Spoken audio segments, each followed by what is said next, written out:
Hello, and welcome back to the Cuyahoga Sound Podcast. I'm Chuck Schilling. And I'm Evan Stone. And today's guest is the one that brought that awesome video we just checked out, Russell Jones of Jones Drones Cleveland. So, Russell, Thanks for having me on the show. Absolutely. Oh, no problem, man. You're our first guest that's not in a band or have like a music act or something. Right. Yeah. We got a music consumer here with us. Also, stagehand at Playhouse Square. Well, which theaters you work in? I help operate the Allen Theater Complex, which consists of 3 different theaters. The Allen Theater, the Helen Theater, and the Outcall, some of which people have never heard of. They're fairly newer to the city, like 8 years old or something like that. Cool. Yeah. And, of course, the executive producer of the Under the Bridge music video. Yes. Oh, you're taking me back to my roots. Yeah. Yeah, that was a lot of fun, man. There's nothing like being on stage with a live band to feel like you're one of the members, even for a short time. Yeah, that's the first time I met you, and that was probably, 5 years ago, and, we've been friends since. First time I saw a gimbal being used, too, and I went home and bought one. Yeah, and what did I shoot that with? What camera did I use? You were Your using cell phone, right? My cell phone. Yeah. It was a cell phone gimbal. That was a cell phone. That Yeah, we thing's had sweet. Yeah, we had the cell phones going and like an iPad. That's how we shot Right, that video. yeah. But it came out great. Yeah, it did. Now you're taken to the skies. Yeah. Who knew? Right? Yeah, that footage of Cleveland was sick. Yeah, let's. Oh yeah, TNT did a great job at making our city look beautiful. And some of the Nationally comments on televised. social media were like, "Cleveland's lit up like Vegas now." Like, no, it's not. But they did a great job making it look like. I mean, we made the city look beautiful. I'm really proud of how the city handled the event and how well it went. Yeah. You've got absolutely. tons of great Cleveland footage on your YouTube my page. gosh. We just spent hours in the dark, cold, getting this night footage for the event. Great. What's the permit process like for that? Because some dude just can't just come down there and start flying his drone around the city, can they? No, and it's mostly because there's an airport. Burke is right there. For people that don't know, there's a private airport right on Lake Erie. Within 3 miles of an airport, you have to get a waiver and/or an authorization to fly there. So you have to be a licensed pilot to get certain authorizations, or you have to be a recreational pilot with a trust certificate to get certain authorizations. And you really got to know your stuff, and you got to know the air maps, for lack of a better term. Is there insurance involved with that? Oh yeah, you got to have insurance and all that stuff to be able to fly commercially and to sell your footage. Yeah, it's I took that test myself and got licensed, and it was like way more than I ever thought it would be. Like, especially the testing center, they like take everything from you, lock you up, and put you in that room. Right. I was not ready for that, and learning all the air maps. I feel a lot more knowledgeable when I'm going to the airport. But Right. Yeah. Well, they say it's literally like the first section, if you will, of getting your pilot's license to fly an airplane. So a lot of us drone pilots would love to think that we're real pilots, which we're not. But we have to treat it that way when we're flying, because the same safety precautions are there to consider. You're flying an aircraft over somebody's head is not a good idea. What if it crashes? And just things like that. yeah, absolutely. What are some of the rules like that? You can't fly over people, or Yeah, you're certain not supposed to buildings, or- fly over people. You can't go over 400 feet. You can't fly over moving vehicles. Do the line of sight rules work with the FPV drones? So that's like kind of a gray area. Yeah. So whenever we have races, we have spotters. So our spotter are eyes for us. Okay. And the main reason for this isn't necessarily because it's the law, but it just makes sense. It's safe. If I am flying my drone in a race at 80 miles per hour and I lose control of it and it starts flying at my face, what am I going to do? I've literally seen a spotter jump out and smack a drone down before it hit a pilot in the face. I mean, he saved that guy big time. I mean, sure, his hand got a little messed up, but it's better than the guy's face getting smashed in. Yeah, absolutely. For people that aren't drone nerds, like the laws are that you have to have your drone within line of sight.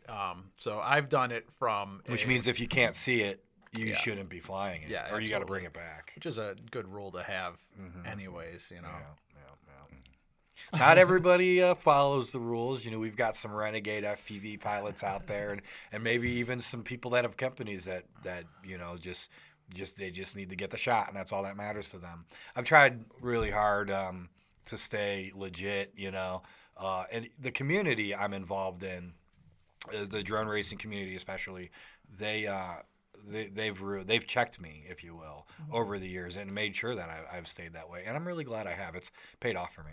Yeah, absolutely. Well, it hasn't like made you compromise on the shots that you're getting, like as we saw from that first video. No, I mean, never. you're getting some amazing footage. Yeah, everything's legit. I can sleep at night not knowing if the FAA contacts me about any of these shots that I did them within the legality of the law. So what time were you doing these shots? Was it, like super late at night or early in the morning to avoid traffic and people? Yeah, to avoid traffic, air traffic, and people, we were shooting at 3, 4 o'clock in the morning. All right, that's a what I lot of those figured. night shots, like the tower dive and stuff like that. That's definitely something you want to use a lot of precaution with. The wind up at Terminal Tower. Excuse me. I don't know if we can cut that out. Pause for station identification right there. The wind up at Terminal Tower when you get up there, it might be 10 miles per hour at the ground, but up at the top of the tower, it's more like 25, 30. Yeah, for anybody It makes that's it really difficult. anybody that's sat in the fly. nosebleed section of the Brown Stadium there, they know exactly what you're talking Right, about. yeah. It gets plenty windy. Yep. Cool. All right, Russell, man. I'm glad to have you here. You know, when we first got this podcast idea together, I thought of you being a guest, even though you're not in a band. And this is really nice to have you on. Talk about That was my subtle move. yeah, get the mic a little closer to me. I'd love to talk about like more perspectives on the music scene, Right. From somebody who consumes music. Well, since I have friends that are musical and I work in that industry, I've always had a close relationship with music. Everywhere from picking out the right music for a video to just going in shows and hanging out with you guys and helping make content for you guys and making videos and I bet a lot goes into choosing the right song for a video you make. yeah, isn't it? definitely. There's services out there where if you're a musician, you can add some of your tunes or your mixes, your beats to these services, and then people like myself can download them and pay for them, and you get exposure for your music, and I'm sure you get a small royalty. Cool. What are the services called? I'm sure lots of people would love to get in on that. One of them I use is called Audio with 2 I's at the end. Before Before the O? Before A-U-D-I-I-O? I-O, yep. All right, I-I-O. E-I-I-I-O. Can I buy a vowel? Right? Exactly. The other one's Epidemic Sound. I just got hip to that lately. A friend of mine got me hip to it, and they have a much wider selection, which is good because I was starting to run out of things in audio. Yeah, Epidemic Sound. I've used that before for like another YouTube channel I've got where my wife and I travel around. And yeah, it's great to just throw it down there. But now I'm kind of like, I'll just record my own stuff, But Yeah, if we had some for local sure. artists to do, that'd be fantastic. I'd love to do that. Yeah, I've had local artists hit me up actually and ask if they could put their music in one of my videos. I think it's a great idea. Yeah, Cool. for sure. So you got any music videos plans that you would use for, apart from using the music, but actually filming the band? Anything like that? Looking to do, or Evan and I have had a couple ideas. We've talked about it a few times. We've got a couple different locations in mind that we think would look really cool from a drone. That's something like only a drone can really do, give you that perspective. It's a lot of work, though. I'm sure if you've ever made a real music video, and we got to wait for the weather to break here, and maybe we'll get on that. But Yeah. I don't know if I want to give any of our secret locations away. And if you think about a spot where cameras inside this room or building just aren't enough. You need that aerial perspective too, and just the idea is to give people something that they've never seen before. That's what my drone company is about. that's awesome. It's and it's a catchy thing. I mean, here I'm wearing my sublet shirt from our last show. The music video they had for The Fallout. Yeah, You know, that's for thank sure. you, George. Yeah. Was a huge selling point for getting us turned on to the band. You know, Yeah, So, yeah, for sure. catching a unique perspective on everything. Yeah. You know, would really throw it. My in there. nephew Matt Matthews, a hip hop artist. He goes by the stage name of Love, Luv, and him and I are about to drop a music video. He's been dropping music videos like Maddie said lately. So him and I are gonna try to do some sort of a drone thing here. So you know the music scene. I've done 2 music festivals already. So there's definitely a place for drones in music. And I mean, you see them at music festivals all the time. Yeah. As annoying as I know that can be. But yeah, it gives a different perspective, especially music festival. You got that many people. You know, it's a great way to capture that full crowd. It looks pretty sweet when there's like 20, 30, 60,000 people down in a campsite. Oh yeah, some of those bigger ones, and they have the screens on stage for the people way in Right. and like you get some of the drone footage up there. Like that's cool to see. Remember when we went to Lock-In? Yeah. I took that was my first Arrington, drone. Virginia. Yeah, you brought your drone and got some good pictures. How many people were there? I don't know, but those were all illegal shots because I was flying over people's heads before I knew any better. There was like 4,000 or 5,000 people there. No, I think there was more than that. Oh yeah. Oh yeah, Okay. there was a lot of people there. There really was. Yeah. That was a good time. That was 4 days in Arrington, Virginia, 4 years ago. We saw it was a jam festival, but we saw Dead and Company, John Mayer doing his thing, and then like there was some other jam bands, and then even Sheryl Crow and Blues Traveler. Remember? Nice. Like never think you'd see these bands, and never think of anything of them until you see them live. Yeah, I saw Sheryl Crow open for Willie Nelson like not too long ago, man. And she sweet. was fantastic. Willie Nelson's played at Lock-In too. Yeah. Yeah, those are some great combos. You know, different generations coming together. It's awesome. Yeah, absolutely. Yeah, share the same vibes. How about when you and I first met? Do you remember that? That was at a music festival, right? Yeah, that was a camping- private a music camping festival. yeah. Spring Fun Fest. Spring Fun Fest. That was out in Oil City. Pennsylvania. Yeah. So not too far over the border actually, but Yeah. Different state. And we met during Essential Grooves set. Yeah, Central Groove. That band was awesome. You guys are They giving me were. flashbacks to. You ever see the Saturday Night Live skits with Chris Farley and the Chris Farley Show? No, I haven't seen those ones. I've seen a lot of Chris Farley. But I Oh, don't he know had the Chris one. Farley He had the show. Chris Farley Show, and like he'd have a musical guest like Paul McCartney. He'd be like, "Remember when you were in the Beatles?" I feel like I remember at least that line.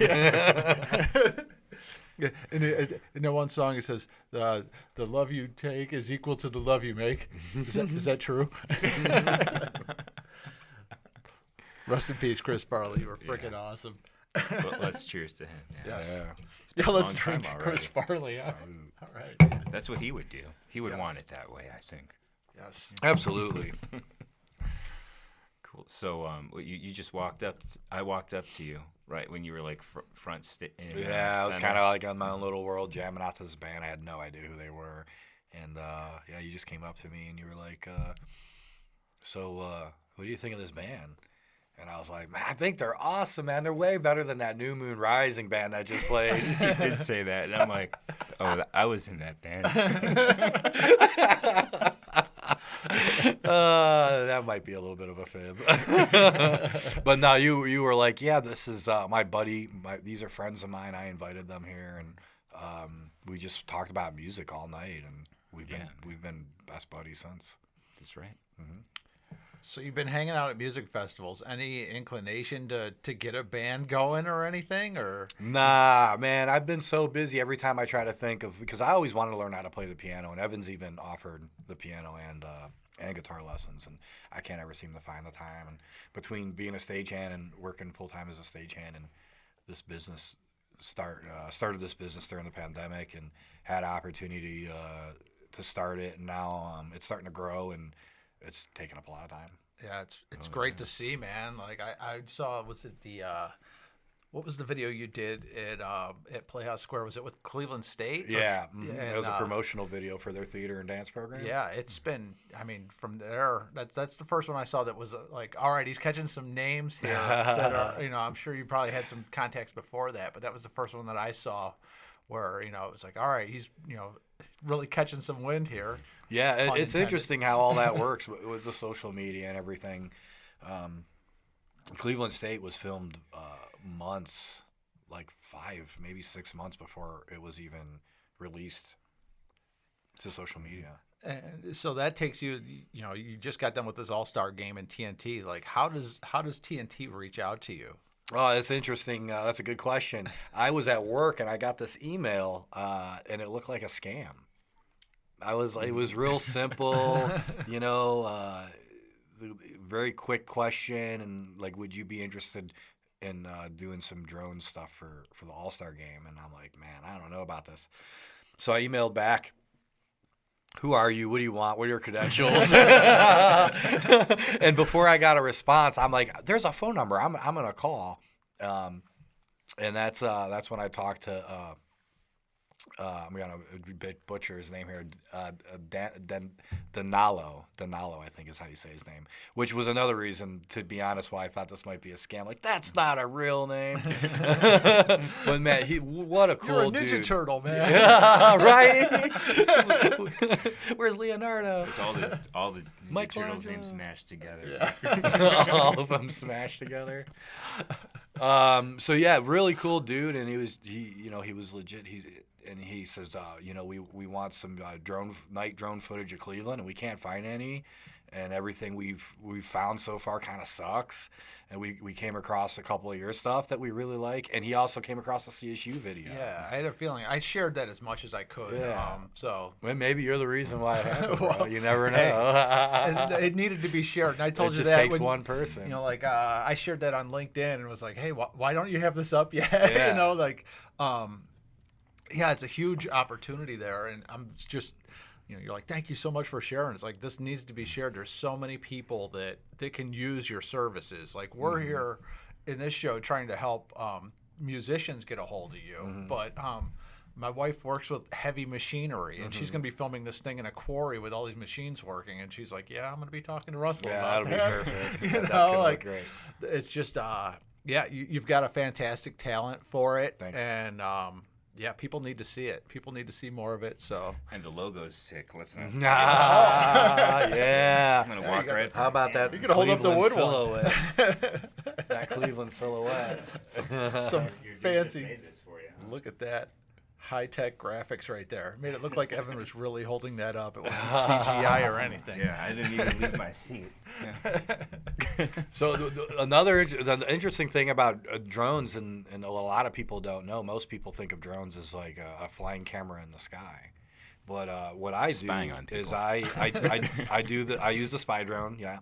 But I try to focus more on FPV, which most people know stands for first person view. I have a background of FPV drone racing.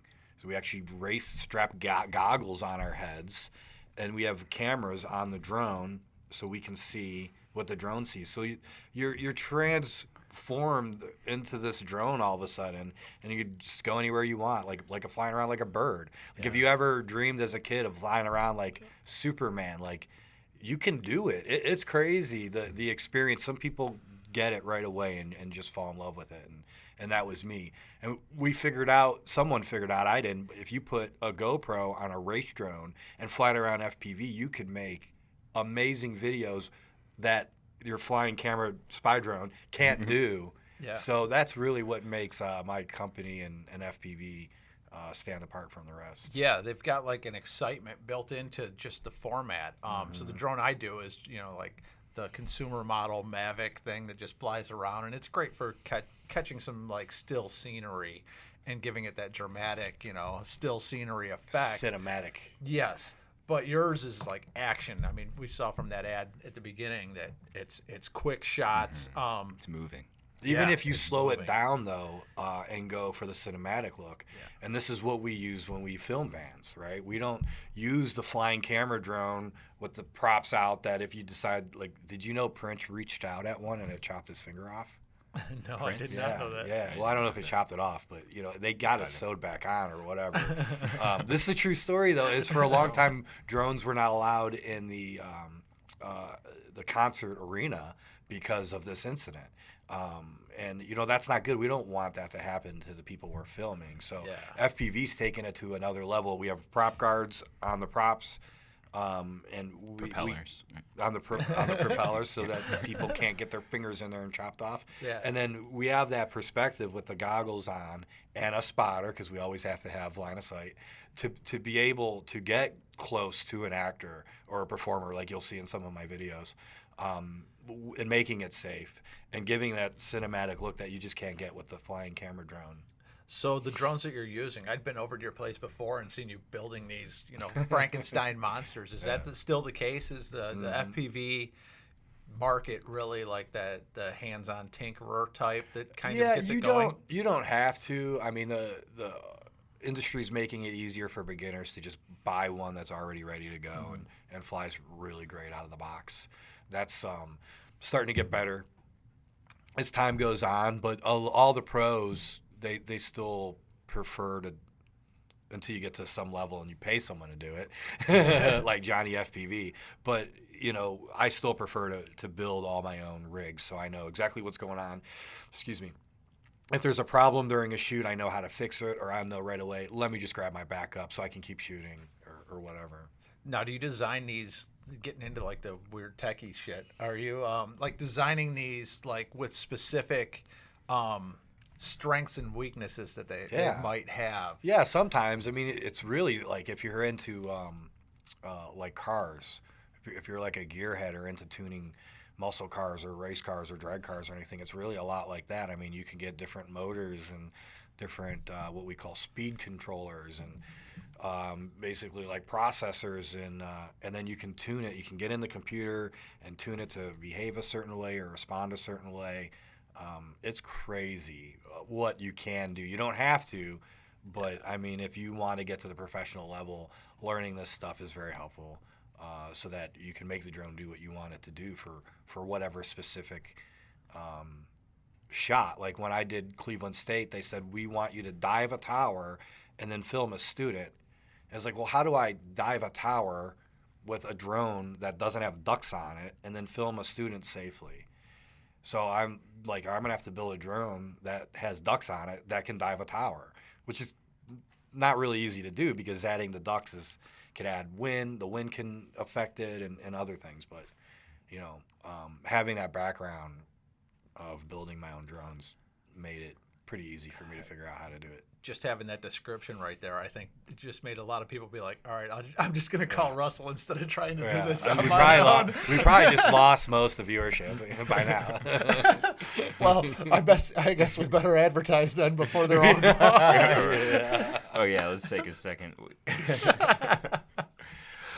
Let's thank our sponsor. Let's start with the big guy. The OG? Yeah. All right, Chuck Kaminsky. The one and only basement trader. Basement, like where we are, like a like basement. Where we are? No. Like bass is in what's thumping along that groove. Yes. He trades bases. BASSMENTTRADER. That's one of his many talents. Yeah. We got to get some of his Horse cards trader. Backstage at a show at the Rocket Mortgage Fieldhouse. Yeah, Basement absolutely. Trader. It's basementtrader.com. He's got cool old guitars, basses, and other oddities. He does buy, sell, trade, and repairs. Setups. He's been. It's been really cool to see. I've seen a couple posts on some of the Cleveland musician pages where people are like, I need a setup on the east side. And I see a bunch of subscribers to us that all say Chuck Kaminsky. Yeah, yeah. So, fuck yeah, Chuck Kaminsky. That's awesome. Yeah, the first one I saw a couple weeks ago, I'm like, oh, I got to go say Chuck. And then I look at all the comments first. And every three is Basement Trader, Chuck Kaminsky. Yeah, go to this guy. And he's like, whoa, thanks, guys. I wonder if he's all backed up now. Oh, well. Yeah. He's got to hire somebody. Yeah. Hey, that's a good problem to have, right? Yeah. All right. Thank you very much, Chuck. Let's not forget he gave us these wonderful microphones that we're talking through right now.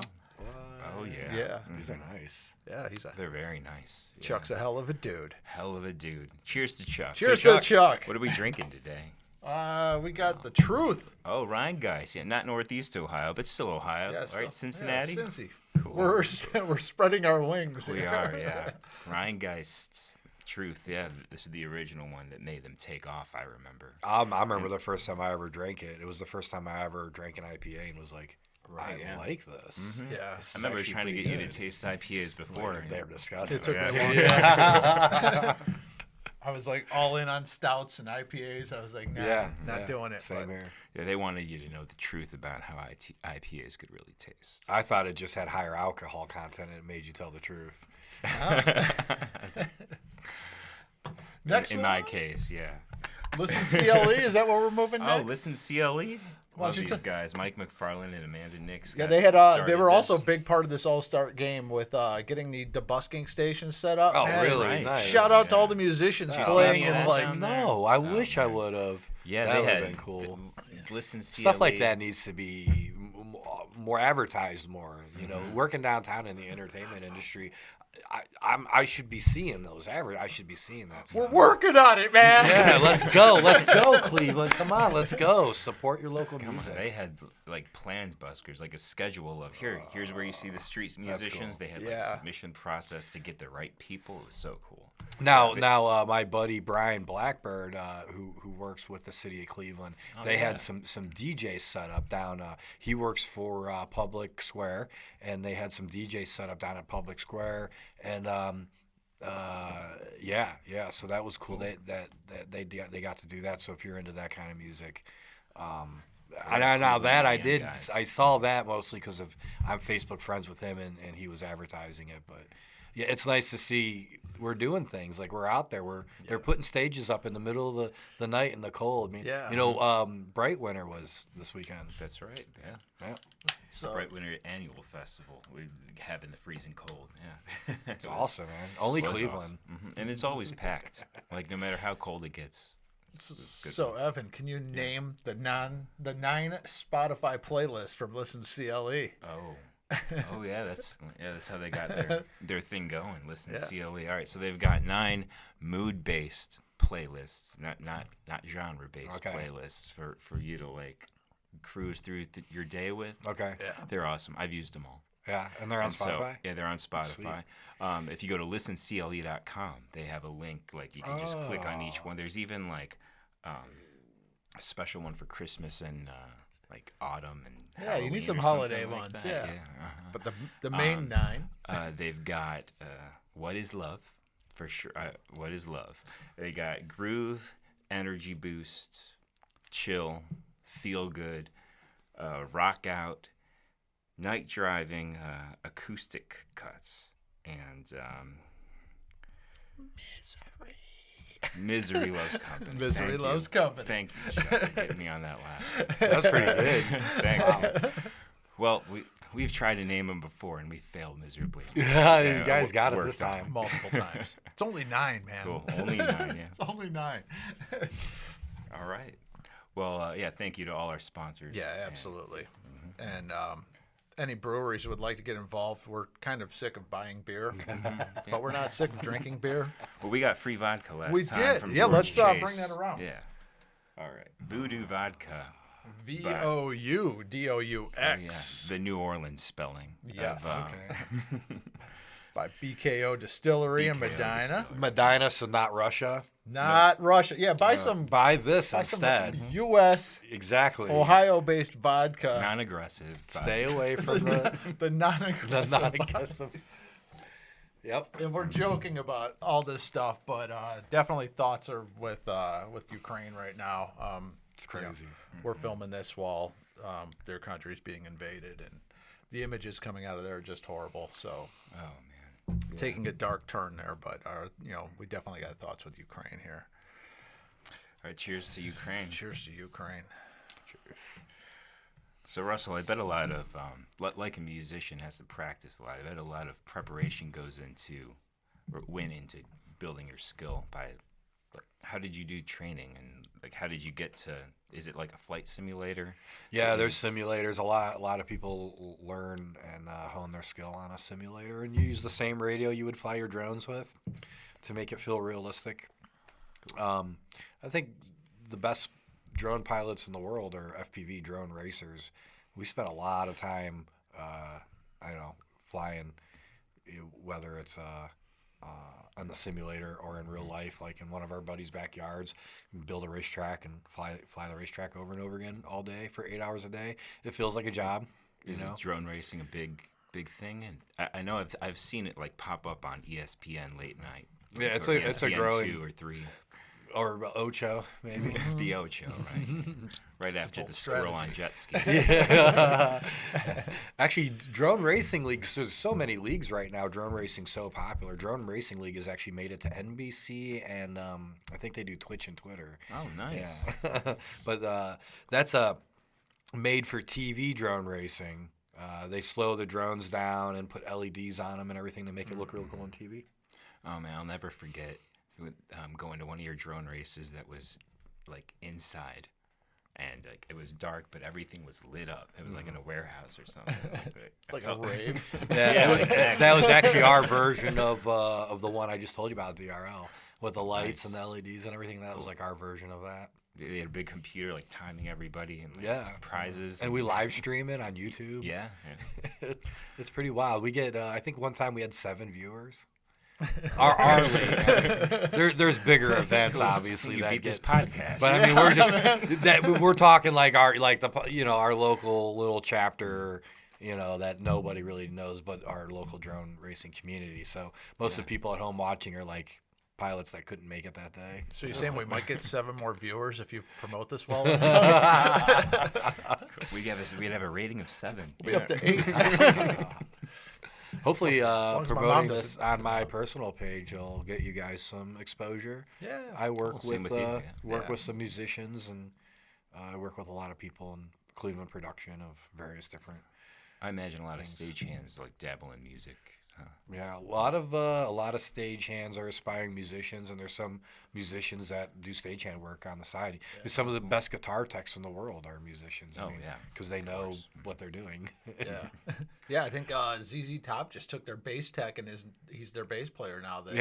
Right. Why not? Like he knows he listens to it every night. He tunes your guitar. Wasn't that how Josh Klinghoffer was?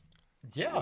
For Shanti. Yeah. And then, and now for Shanti's back in Chili Peppers, and he's in Pearl Jam.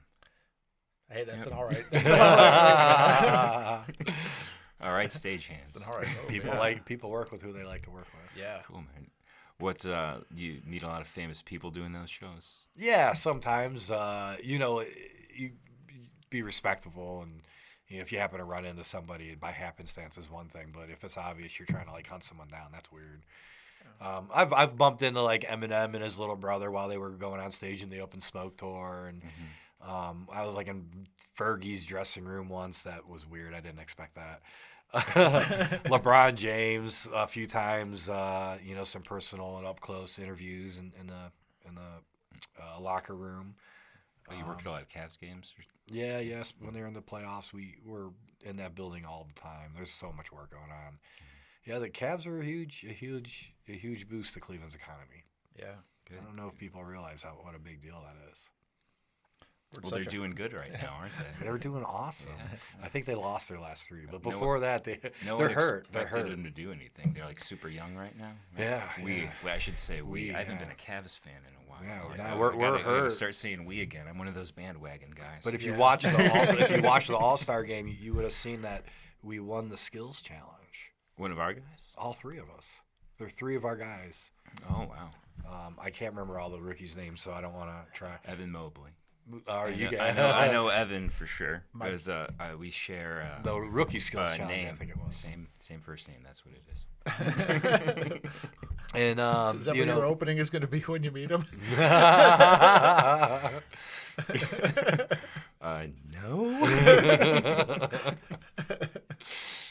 Awkward. I know 0 basketball stuff. 0. Although I did see something where some dude just auctioned off an unused game ticket for Michael Jordan's first game as a rookie in Chicago. What? Oh. Dude, got 2 tickets for him and some buddy that didn't show up or something like that. But he had to go to the ticket window and get his 2 tickets in the envelope. He used his, and he kept the other one. And he had like an untorn stub. Went for like $475,000. Oh, for just the stub? Yeah. Damn, collectors are crazy. Man. Yeah. He's like, I'm glad I took this to auction. I would have taken $500 for it. Right. Yeah. I thought you were going to stop at $475. Yeah. Nothing makes sense anymore. Nothing. No. We were Hey, just saying, who knows what's worth what? I bought a guitar. I bought a guitar brand new from Fender last week, and it's worth like double right now what it was brand new from Fender. And I guess I'll just keep playing it, and hopefully it'll gain some money. Oh, man, dude, let's get that thing on screen. George Harrison telly, is that what you're talking Yeah. about? Oh, man. If you want to, you do the honors. Let's stick here with our guest. Okay, but yes, okay. check it out, the George Harrison Rosewood Telecaster, and if you can get one for under like $5,000 right now, go do it. You're in the money. Because money makes no sense. Guitars make no sense at this moment.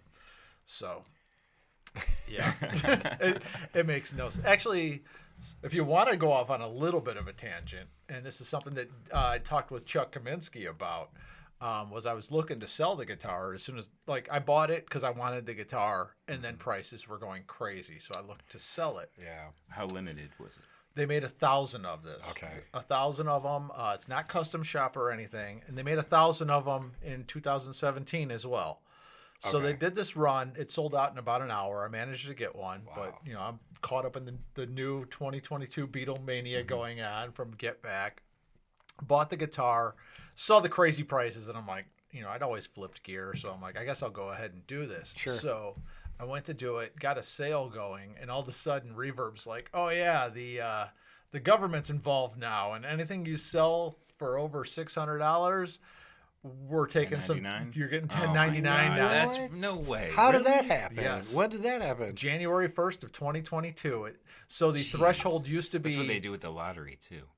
Like, Yeah. That's the cutoff, $600. The threshold used to be $20,000 for Reverb and for eBay and all Right, for these selling places. stuff, Yes, and now it is $600. So Oh, man, like, when did that get lowered? You know. it was January 1st was when they changed it. So I got a hold of Chuck, and he's like, "Yeah, that sucks for you, but more people are going to look to me to sell some gear."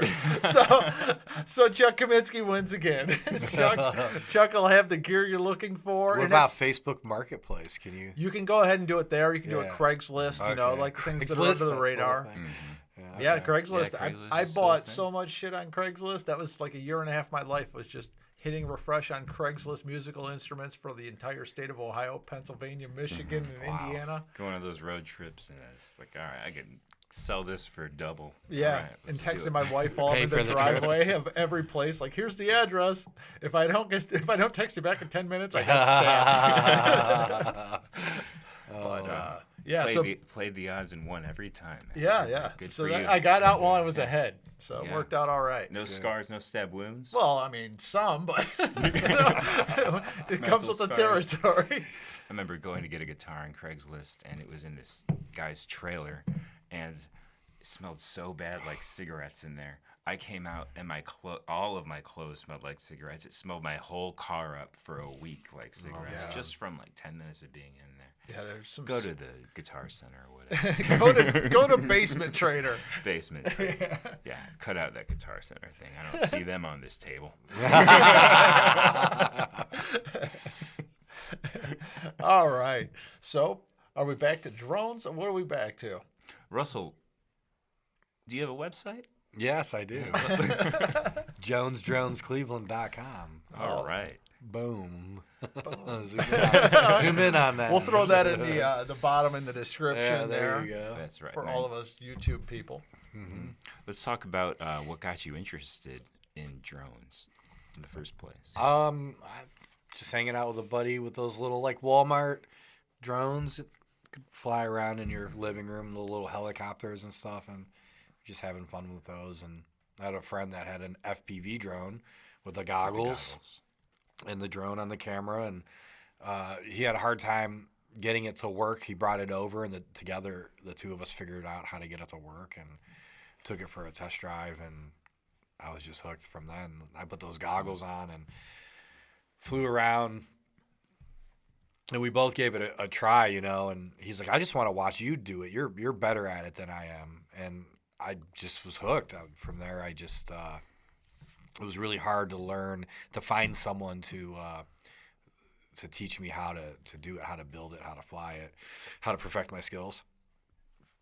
So I came across a good friend of mine now, Neil, and him and I started a drone racing chapter called Team Lizard Racing, based off of Linking Wizard Tavern. Could be a sponsor. Linking Lizard Tavern could be a sponsor. Neil, love that one. Neil, are you watching? So We'll do some hot ones type takes. Yeah. You know? They're Cleveland too, aren't they? Only Ohio. Lincoln Lizard? yeah, they started in Ohio. All right, yeah, we'll get the hot wings on here also. Yep, yeah. Love some wings. And through that adventure, I met the Cleveland Quad Squad, and the Cleveland Quad Squad is your premier racing group here in Ohio. You got some of the fastest pilots in the world, our Cleveland Quad Squad members, and through that, I met some other chapters. QRGO is another popular one here in Ohio, and through these relationships, I learned everything I know. Everything from filming, how to use a camera, how to build a drone, how to race a drone. I've been all over the country racing drones with my traveling race drone team, the Cleveland Quad Squad. We've been to Florida and St. Louis. I can't make every trip because of work, but the guys have been to Vegas and they've been to the East Coast and just all over. It's a lot of fun. How big is the team? The Cleveland Quad Squad, we've got we're a growing membership. Anyone that can invest the time into it can join. I don't really know what our official number is, but we go on road trips. We consistently go with at least 7 or 8 people, piled into a van. And it's always fun to drive down. So if you're just getting started in this, what are you looking at budget-wise to get a drone that's capable of hanging out with you guys? Yeah, well, that's a great question. The drones aren't that expensive. I actually sell them on my website for like $250. Okay. So, and that's a professional, state-of-the-art race drone that'll go 100 miles per hour. 100. Yeah, in a straightaway. Yeah. But it can get pricey for the goggles, and for the radio.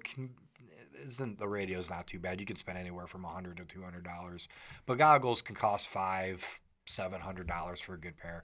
But once you have them, you never need another pair again. So if you're interested in the hobby and you want to see if it's really something for you, you can contact me and I can give you links to websites that have $100, $200 little kits where you get some cheap goggles and a radio and a drone just to get that experience to see if it's really for you or not, without breaking your bank. But if you wanted to take it outside and do some more serious stuff, you'd have to invest some more money. What about upkeep? You mentioned that you build a lot, so I bet there's a lot of maintenance involved in keeping them up in the air. Well, the thing about FPV, unlike a photography drone, which you're not supposed to crash, and has sensors all over it to keep it from crashing, FPV drones crash all the time. I mean, you think about your racing really fast with other pilots. There's mid-air collisions. You collide into gates. You miss things. Technical difficulties happen while you're in the middle of flying, and your drone could just drop out of the sky. So repairing it and maintaining it, you think you might have a bad motor, fixing that motor now before you put it in a race or in a dangerous situation where you might be flying near people. It's good to fix it now. Pretty user serviceable too. Once you understand and learn how to solder and understand how all this works, it's easy, but it's not something that's necessarily easy to get into. If you have a general knowledge of electricity and soldering, it's not that bad. But if you're starting fresh, it's just like anything else, learning a new skill. It's not hard, but it takes work. Yeah. Do you repair? Do you drone repairs? Is that one of your services too? Mm-hmm. Cool. All right. It's got everything. Though. Yeah. It's got everything. Yeah, we do drone training and repairs. I've taught a few aspiring Part 107 pilots before. I've helped people repair their stuff, and I've helped people learn how to film and their camera stuff, and I'm always willing to help people. Cool. When you're going for filming versus racing, like, is there different technique involved? Yeah, so like I said, you can tune your quad like you can like a fine race car. I would use a completely different tune, completely different set of what we call rates, which is how the quad feels on the sticks when filming versus racing. And then there's another type of flying we do called FPV freestyle. If you think of like a skateboarder or a skier doing freestyle tricks, Yeah. It's one of the most popular things when it comes to FPV drones. And some of those guys use much higher rates so they can flip around real fast or roll real fast to make it look like they're doing some really cool high speed maneuvers. Yeah. I've seen you do some incredible things where I thought for sure that thing is gonna crash. Nope. Yeah, it's for someone that's never experienced it before or seen it before. It can be a little like, whoa, what is that? Like, wow, And that's kind of the idea is if you use it for your band or your company or something, and someone's scrolling down social media, they're gonna stop and look at your video because they're gonna be like, wait, what is that? That's different. I've never seen that before. You ever get first timers get nauseous with the goggles on? Yeah, all the time. Yeah. It's a real thing. My brother is huge into video games, so I thought he'd be all about this, right? Like practice on the simulator. You'll be better than me as many video games as you play. And he puts those goggles on, and he's like, maybe if I was controlling it, it wouldn't be as bad. So I could just never get him into a drone. Yeah. I've tried it like 3 or 4 times and Yeah. I gave up after 5 minutes each time. But- I can't do this. And you can still experience it without feeling sick. It's just that sometimes the drones are so fast. The FPV drones are so fast it can be nauseating. Yeah, if you have a couple pair of goggles, or if, like you have, I first really got interested in what you were doing, and I've seen you since like you were doing your first thing, and you had a little race course in your house. Yeah, But and you wore the second pair of goggles. Right, the second pair of and goggles. you could see what I so we see. both see what he's doing, and yeah, like even though you're not doing the controls, you feel like you're flying. Right. Yeah. And if you slow it down and like put that FPV system, that camera system, in like a model airplane instead of a super fast drone, it slows things down and it's more flowy, and you're just kind of cruising and gliding.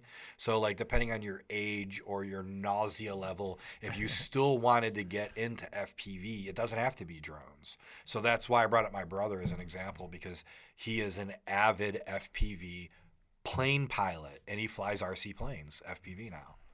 Oh, that's very cool. I got a question. If you happen to get hit in the head with the drone, can you get hurt seriously? Yeah, I almost I was with a buddy of mine flying something like that, and I almost chopped my finger off. He was there for it. It was you. I'm Remember referring that? to when you hit me in the head. What at did I hit Nelson you in Ledges. the head? Oh, no, that's different. That was different. That drone was that big, and I did it on purpose. was We a should show tiny that thing. clip. Can we find that clip and show it on the podcast? Hey, if you can find Yeah, it, we'll put it we'll on. We'll show it for Were you sure. going for the Dennis and D podcast there? What exactly? Yeah. 2 wars?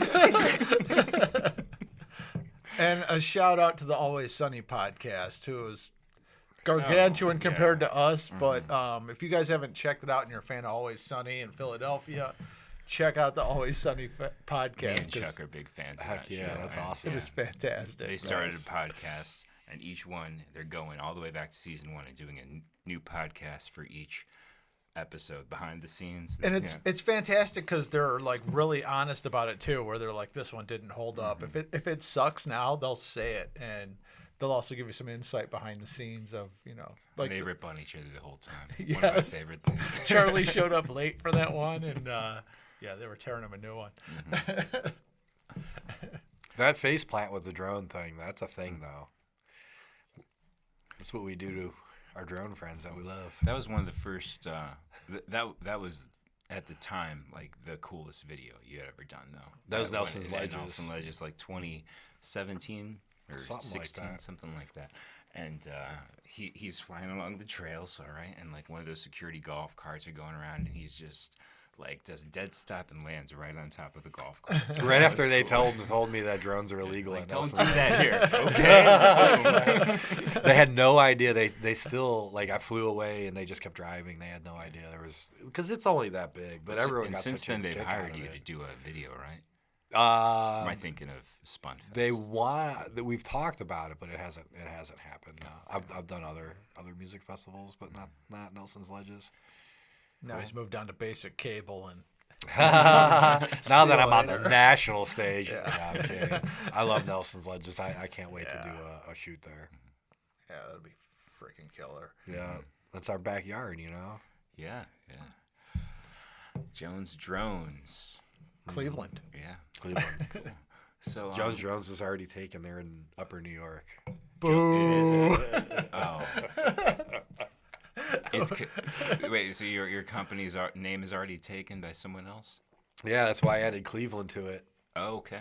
And because Jones who Drones, doesn't Cleveland. love Cleveland? I mean, So I'm a little confused. How'd you come up with the name?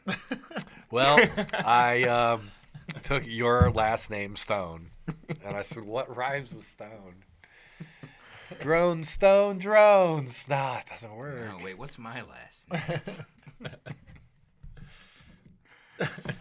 That Cleveland skyline is awesome. Yeah. It is, man. It looks kind of like your logo. It's missing the rock hall. Yeah. Got the rock hall there. Yeah, we got no pyramids on there. You're missing the pyramid. There's not a lot of good Cleveland skylines that have it, and that's why I chose this one for the logo, because Yeah. you got to represent the rock hall. It's so iconic to Cleveland, and Yeah, you'd think the capital, rock and roll capital of the world would have that image would on have there, the right? pyramid. So I was when my designer was coming up with the logo, all the skylines he showed me were like, "This is crap. Where's the rock hall? Yeah. It's Yeah. the rock and roll capital of the world." There's this exact banner for like every city around here, well, in the U.S. But that has like every building Yeah. except for the rock hall. Except for the rock hall. Yeah. Well, that's on the other side. It's behind It's the behind That's right. the That's, camera. that's the Yeah. problem. It's being Exactly. silhouetted. Yeah. Let's take a second and thank one more sponsor. Oh, all right. One more sponsor. Unrefined. They're a new meal prep And delivery service. what was their original name? It was Prep Sluts with a Z at the end. Oh, that's a great idea. Oh, yeah. So much for the I conservatives. was laughing at that name. When I was going back editing our last podcast, and that came up, and I started laughing. Like Julie was sleeping. I think I woke her up laughing. I mean, it's And great Prep if you're Sluts. going after a certain group of people. It catches. It's Preps and catchy. Sluts, huh? Yeah, sluts that. Anyway, Unrefined. Unrefined is this company. They are a new 100% gluten and dairy-free meal prep service in Cleveland. They do all their cooking, and all of their ingredients are from here. They use local vendors for their products, and the food is always served fresh and never frozen. The meals can be delivered right to your door within 35 miles of downtown. And you can pick up, too. Instagram is unrefinedcle, C-L-E. Website unrefinedls.com. And I have started eating that. It's amazing. My favorite is the Asian glazed chicken meal, the buffalo mac and cheese, and protein pancakes. Like, a lot of it is really health conscious. Hell yeah, man. And Sounds like right a new up my menu is alley. coming out this week. This week of Russell Jones Drones podcast. Nice. And you can use the code FIRST20. We have a code. We have a code. We have a code. We have a code you can use. We've made it. I'm using it. First 20, that'll allow you to get 20% off of your first order. Goodbye, HelloFresh. Yes, sorry, yeah. No more home chef for me. Sorry, Home Chef. All right. Unrefined it is. Thank you, Unrefined. Yeah, thank you. Hell yeah. Bringing us some much needed. Yeah, service. you gotta. I get don't that, always have time to cook. You gotta get that like good, healthy body ready for Armageddon. Oh, yeah. You know, like we For gotta be World War- ready for this. For World War III. Yeah, we gotta be toned and looking. We're taking on Ivan Drago. We gotta be looking like Stallone here. I'm not worried. I think Ukraine's gonna stomp them. So far, how about the freaking president of Ukraine? That What a dude's guy. like a fucking superhero. Dude, I love Yeah, seeing the leader yeah. right down there. Right. Yeah. Yeah. Yeah, like I was thinking back, like how far back would we have to go to have like a U.S. leader that would stand out? I- Churchill. I think U.S. Yeah. George H.W. He was like a war pilot in WW2 and got captured. So like that Right. dude might come out with a machine gun. I think that's like the nearest U.S. president we could get to that might come out and do some badass shit when badass shit needs to be done. Well, Everybody else will be hiding. if it gets too crazy, I'll see you in Canada. Yeah. Hey. If you can get in. Yeah. I'll use a drone. Okay. We'll just strap you to a bunch of them. Strap me to a bunch of them. Fly yeah. over there. Get dropped off like an Amazon package. Yeah, if they can deliver mattresses, they can deliver me. They're delivering drugs. They're delivering drugs in prisons with them. Have you heard that? Yeah. Yes, I have. Whatever he can think of to use a drone for. Yeah. It's got all kinds of uses. Now, would that be more lucrative than the video industry, you think? Probably, yeah. I gotta Probably? look into that. A little you more get paid? dangerous. Well, they use drones to inspect wind turbines. Yes. I got into that for a while. That's a crazy job. Oh, Yeah, cool. You I gotta- still take jobs like that? Yeah, every once in a while. Nice. Yeah, I've had a buddy that was involved in construction in like large buildings, and they would do like electrical inspections via drone. Really? Yeah. That's interesting. They would go through and check out, make sure all the specs were met on different things of the building, and running a drone service to figure that all out. Oh. Yeah, but it's not FPV. I would not think. No, not yet. I see you swimming with ideas right now. The technology's getting there, though. His wallet's getting fatter just listening to Yeah. me talk. Cool, man. How about music? Like, you go to a lot of concerts. Do you have a certain taste in music? Something you look for in music as a consumer? Well, just working for over 20 years and as a stagehand and working backstage of concerts, and I see a lot of stuff, whether I want to see it or not. And you want to sit there and enjoy your job, so you try to enjoy what you see. And I don't know. I have a weird music taste. I like a little bit of everything. I really started on like R&B and hip hop, really, and then really fell in love with the rock and alternative rock, and that's what you and I have a lot in common. And then recently, we've been really into like a lot of the jam bands and stuff like that. Cool. What's like if you're backstage a lot? Like when you set up, do you stay and watch the show a lot, or do you leave and come and tear down later? It depends. Sometimes we get assigned jobs during the show, so okay. we watch the show during the show. Have you had any cool during the show jobs? I've had a couple of different experiences. We were just talking earlier about Roger Waters and how he does like a Pink Floyd wall type of experience, and they have a Zeppelin. They put in the arena on a steel cable, and at the end of the show, the Zeppelin flies across the arena and crashes into the wall, and the wall falls down. I got to push the wall over when the Zeppelin crashed. Just like little things like that.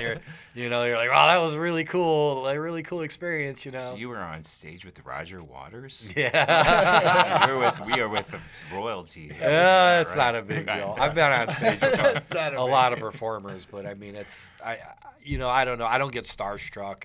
It's like whatever. They're just people like us, I mean, you guys are musicians. Like, they're just more popular than you. Is there a star that you would get starstruck over? Oh, probably. Sure. Yeah, absolutely. I can't really think of who right now, but and I'm sure it's happened before. Actually, there was a YouTuber who I had the opportunity to spend some time with, and drove overnight after working to North Carolina, like on no sleep, and just was like totally starstruck, no sleep, just like felt like I acted weird the entire time around this person. You know what I mean? Like, Yeah. and I remember driving home thinking like, I think I was a little starstruck, like, and that was drones. For musicians, I don't know. There's just so many, but I think most of them are retired or dying now. Yeah, that's something to laugh about. Asshole. They're dying. So, like, what was it? Phil Collins was just through, and they brought him out on a wheelchair. What? Yeah. Yeah, this is the second tour he's come to Cleveland where they brought him out on a wheelchair. His son's playing drums, right? Yeah, I think his son's playing. Yeah. And swear to God, the crew shirt said, "The last domino?" ? He's like, go follow. Like, are you serious right now? So yeah, I'm like, hey, if they can poke fun of it, I can poke fun of it, right? Yeah. But no, it's Phil Collins. I'd be totally starstruck. Are you kidding me? Like Yeah. Elton John, like any of those old time, people I listened to when I was young. I might have been a little too young to listen to them, and still love them and still listen to them to this day. Yeah. You ever have any starstruck people that you've met and you were kind of? Not in my adult life, but when I was a kid, Ken Griffey Jr., the baseball player. You met him? I was really into baseball before I was really into music. Yeah. Yeah. That's cool. When I got autographs from Indians baseball players, I really liked like Kenny Lofton. I remember meeting him and Albert Bell, old Indians players. Yeah. Don't call him Joey. Joey In Bell. trouble. I remember that. Joey Bell. It was his old baseball card, like his rookie card said Joey Bell. Yeah, I remember that. I met Tony Iommi from Black Sabbath. Oh, cool. Like in Tower City, like he was walking through. Sabbath was in town, and I went there with a buddy. I was driving around at work, had the radio playing, and I heard my friend win third row tickets to Black Sabbath. So Nice. I'm on the road. I'm going straight to his house because he's got a pair of tickets, and I'm going to be number 2. Right? Yeah. So we rolled up, we picked those up, and we had to go to the radio station to pick up tickets. And he's like, I'm just staring at the tickets, oh my God, we're going to see Black Sabbath. It was the reunion tour. I was, he barely knew him. And he's like, hey, look at this weirdo up here. And it was Tony Iommi with some really knockout broad. Oh, yeah. And I got to shake his hand. And I remember I'm shaking the hand. He's a lefty. And his right hand, he got all the fingers cut off at the first knuckle right before joining Black Sabbath, right before they went on What tour. happened to his hand? He worked at a machine shop, and a shear came down and cut him off. So he detuned and turned up the guitar, and that's part of the birth of heavy metal was that accident. And I shook the hand that was part of the birth of heavy metal. Right. So, I remember Never washing this hand again. Is that why your hand stinks like shit so bad all the time? it was a week before I washed it. No joke. I drove straight to my one buddy's house that I was in a band with. He was a guitar player. And I'm like, Alan, you got to shake my hand. He's like, what the fuck's wrong with you? I'm like, just shake my hand and I'll tell you in a second. He's like, all right. So that was I was kind of starstruck, but I was more I don't want to be a burden to you, but I'd really like to shake your hand right now. You're freaking awesome. And then I'll go on my way and leave you alone with this beautiful woman. I was starstruck for a second when I met Zach Wilde. Oh, that'd be a cool one. Yeah, it was. Yeah, but then he was just talking to me like he was a normal person. Yeah. Yeah, me and the drummer from from Sparrow and the Lost Boys that was just in here. We met him together. Yeah, when we were doing a show together. I was playing bass with him and Jay, and he was just at the bar right next door. Wow. Yeah. Gene Simmons. You met Gene Simmons? I forgot about that one. How was he? That look. It was interesting. So he got me. He I guess he likes to fuck with people, and he got me. He got me good. So it was at Cleveland Comic-Con, and he was a speaker. They had 2 microphones, a Q&A for the audience, and his microphone. What year? This was maybe 5 years ago. Maybe. Yeah, it's 16 or something like that. I went to that 16. Comic-Con. Yeah. And I was a sound man, and I'm in the room, and he's on the microphone, and I thought everything was cool, and I had the Q&A mic muted. I had my finger over the button. We were ready to unmute it when they went to use it, and he starts complaining about his mic, and all of a sudden I'm like, oh, what's going on? Gene Simmons is complaining about his microphone. This is not good. And he's he starts moving it away from his mouth and stuff, and I'm like, what is he doing? I really didn't understand. I wish I would realize right away the guy's messing with you. Stop. But I didn't. So I'm trying to adjust the EQ and the gain and trying to make him sound better. What is this guy doing? And he's messing with this girl he's talking to because he's a huge pervert. And he goes, where's the sound guy at? Where is he at? Where's my sound guy? And he starts spinning around the room like this. And then finally he sees me and he goes, Mr. Sound Guy, don't worry. I know how to pull out. And I was like, oh, he's been messing with me.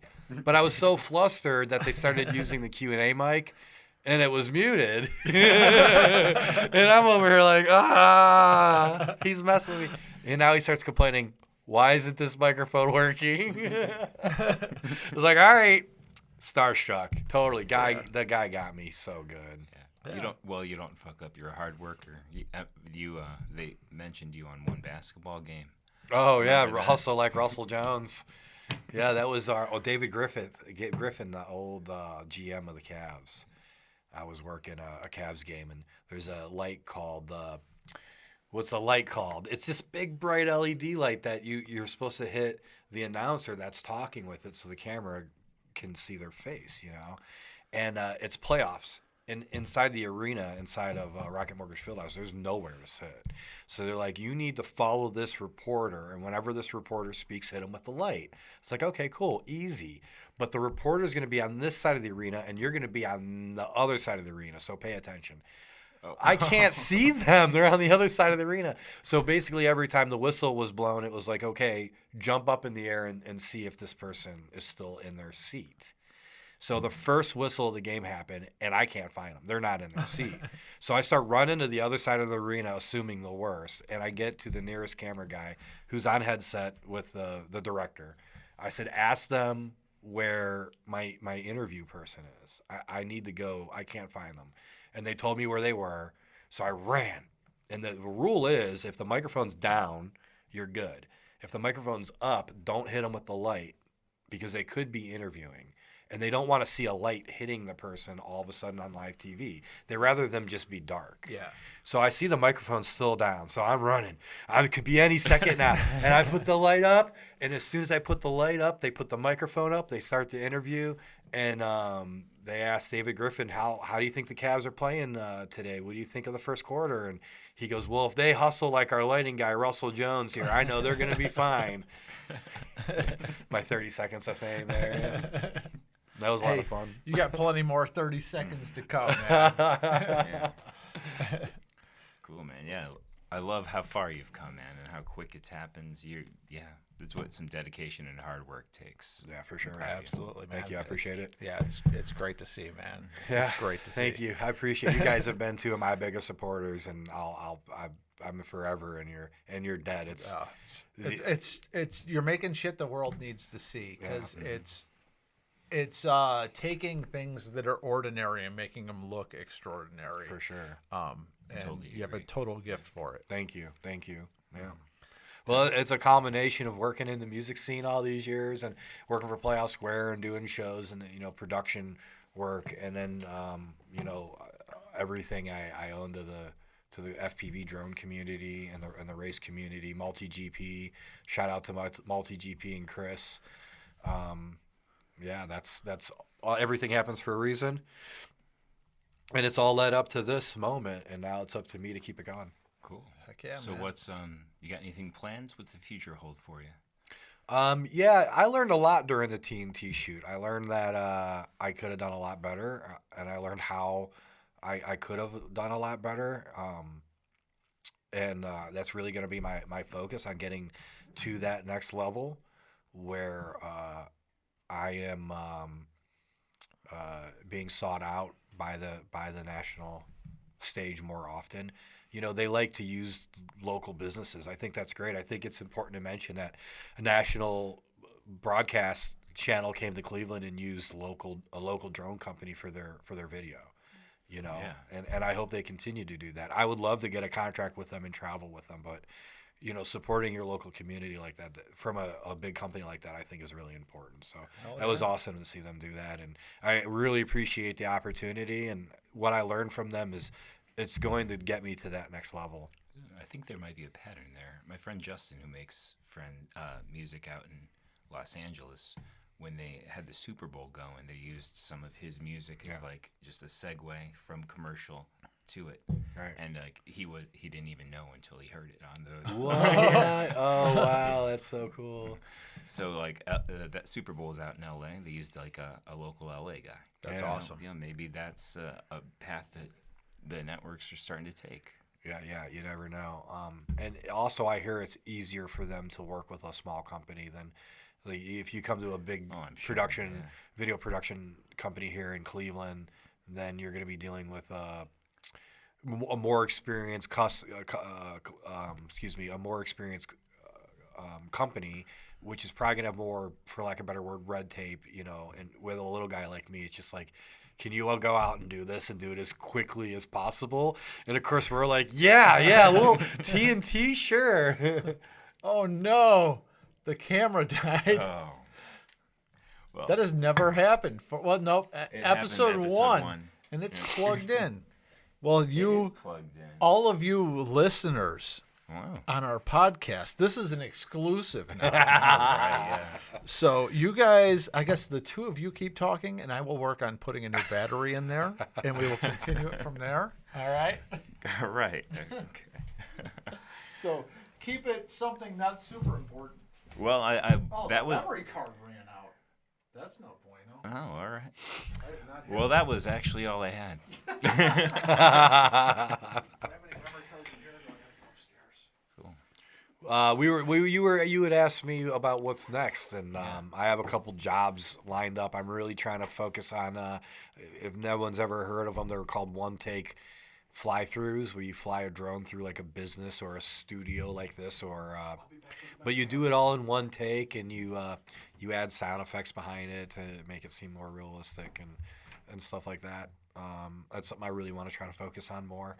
There's a bar downtown that I go to every once in a while called Parnell's. It's an Irish pub. Mm-hmm. It's really popular. Right the by owner, Playhouse Square, right? it's inside of Playhouse Square's property there, and the owner Declan, he has two restaurants. Excuse me, 2 bars. One there at Playhouse Square, and one in Cleveland Heights. I believe that's on Lee Road. Yeah.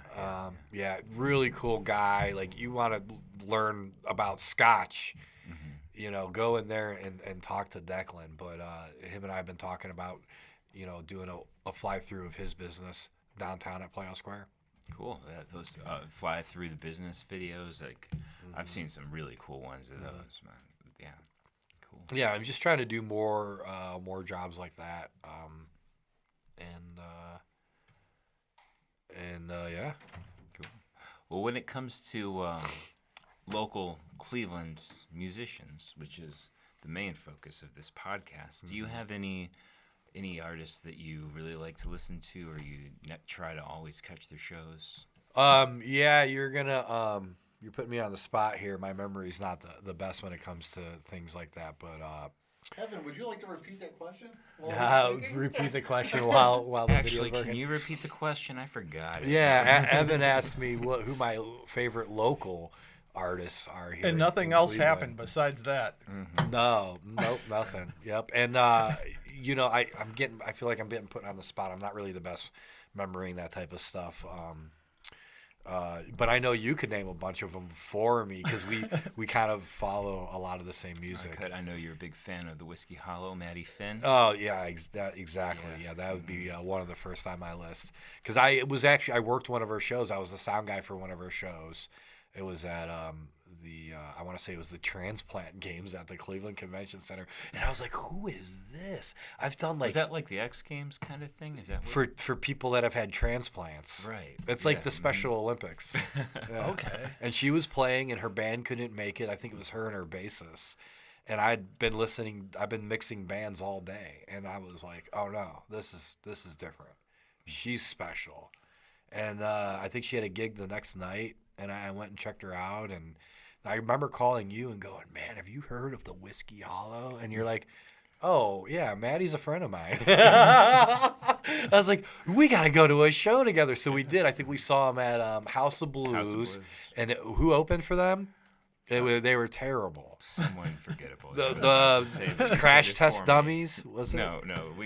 I remember who they were, but you don't want to say who? I'm not trying to bash anybody. And it was like, man, we can't wait till Madeline Finn comes on. It wasn't right? the Crash Test Dummies. They were '90s bands. Who are I remember great, who it is now. Yeah, the one-hit wonders. Well, 0-hit wonders, really. I guess there was some good songs. But I remember everyone was waiting around to hear that one song.